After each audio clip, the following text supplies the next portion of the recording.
বিসমিল্লাহির রহমানির রহিম। আসসালামু আলাইকুম। কেমন আছেন আমার প্রিয় দর্শক বন্ধুরা? আশা করি যে যেখানে যে অবস্থানেই থাকুন না কেন অনেক অনেক ভালো আছেন, সুস্থ আছেন, নিরাপদে আছেন। আমিও আল্লাহর অশেষ রহমতে আপনাদের সকলের দোয়ায় আমার পরিবার নিয়ে আলহামদুলিল্লাহ ভালো আছি। কাছে কিংবা দূরে, দেশ ও দেশের বাহির থেকে যে যেখান থেকে এই মুহূর্তে আমার এই ভিডিওটা দেখতেছেন, আমার এই ভিডিওটার সাথে যুক্ত আছেন, তাদের সবার প্রতি রইল আমার মন থেকে অনেক অনেক দোয়া এবং আন্তরিক ভালোবাসা। তো বন্ধুরা, ভিডিও শুরুতে একটা জিনিস চেয়ে নেব, সেটা হলো লাইক। তো ভিডিও শুরুতে যদি লাইক দিতে ভুলে গিয়ে থাকেন তাহলে মনে করিয়ে দিচ্ছি, প্লিজ একটা লাইক দিয়ে দিবেন। তো বন্ধুরা, প্রতিদিন তো বাড়ি থেকে ভিডিও করি, বাড়ির ভিডিও আমি আপনাদের সাথে শেয়ার করি। তো আজকে ভাবলাম যে বাড়ি থেকে নয়, আজকে একটু বাহিরে বের হব যখন, তাহলে বাহিরের একটা ভিডিও আমি আপনাদের সাথে শেয়ার করব। তো বন্ধুরা, অনেক ছোট্ট একটা ভিডিও নিয়ে আমি আপনাদের সামনে হাজির হয়েছি। তো শুরু থেকে শেষ পর্যন্ত মনোযোগ সহকারে দেখার অনুরোধ করছি। আশা করি আমার এই কথাটুকু আপনারা রাখবেন।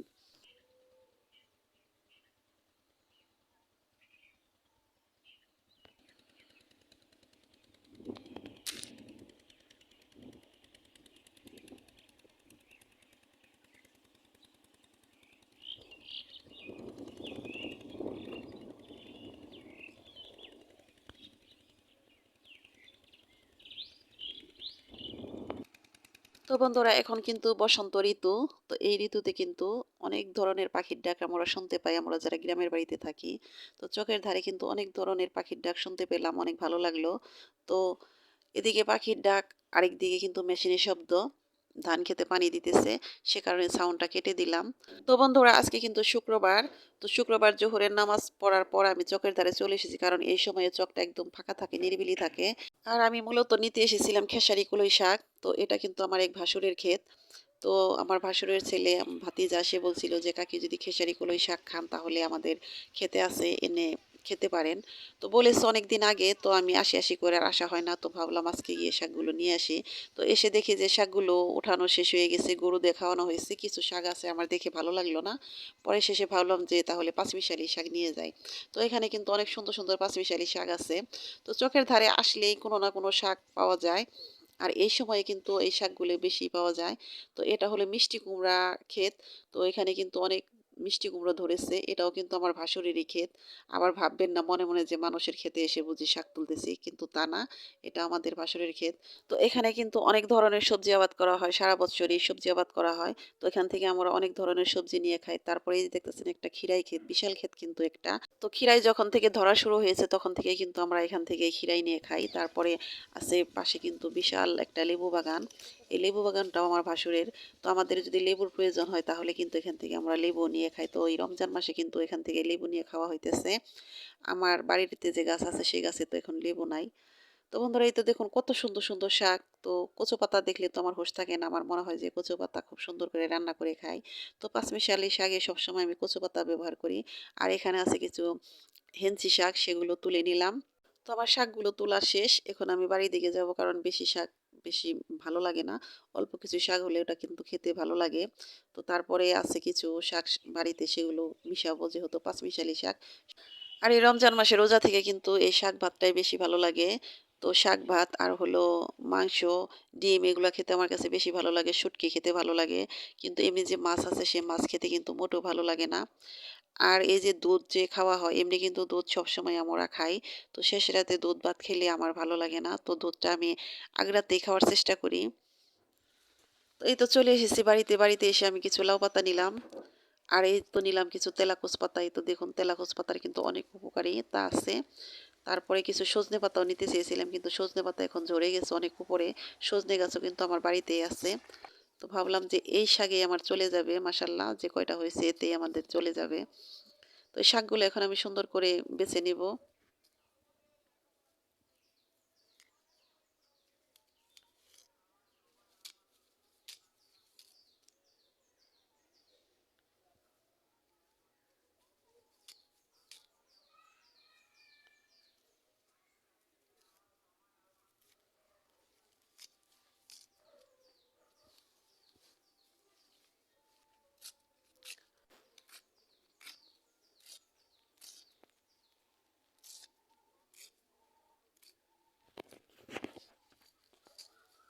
তো এদিকে আমার শাকগুলো বাছা শেষ হয়ে গেল। এখন আমি শাকগুলো ভালো করে ধুয়ে এটা আমি বাহিরের চুলায় রান্না করব, এটাই আমি আপনাদের সাথে শেয়ার করব আজকে বাহিরের চুলোতে।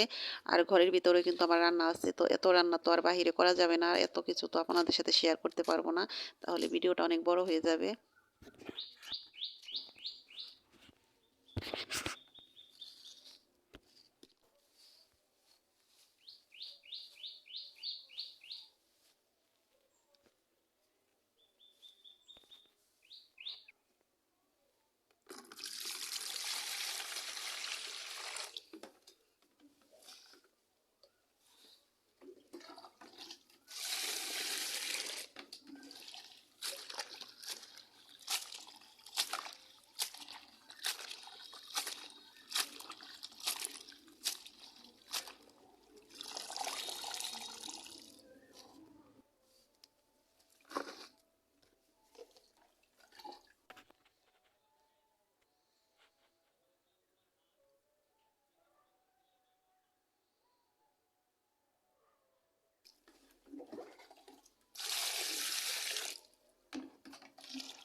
তো বন্ধুরা, এই তো আমার শাকগুলো বাছা শেষ, ধোয়াও শেষ।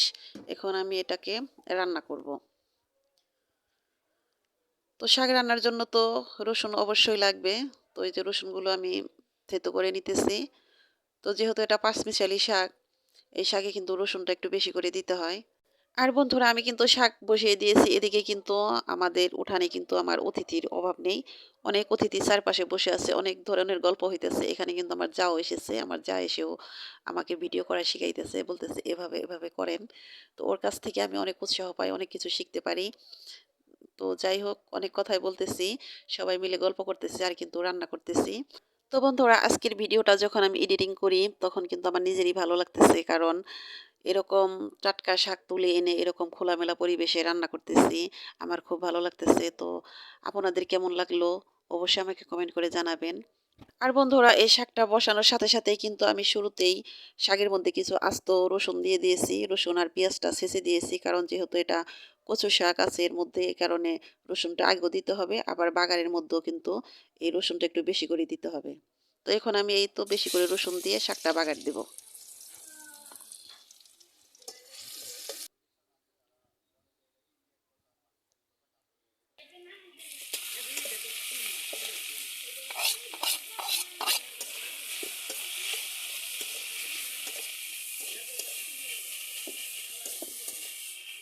তো বন্ধুরা, শাক তুলে এনে রান্নাও হয়ে গেল।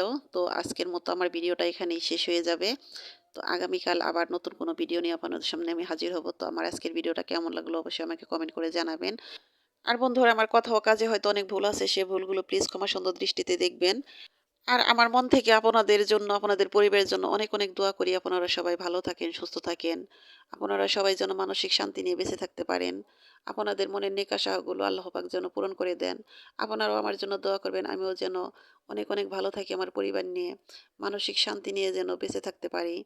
তো আমার মনে হয় যে সবকিছুর আগে মানসিক শান্তিটা সবচেয়ে বেশি প্রয়োজন। তো আমি সেটা আপনাদের কাছ থেকে চাই, সেই দোয়াটা আমার জন্য করবেন। তো আল্লাহ হাফেজ, আসসালামু আলাইকুম।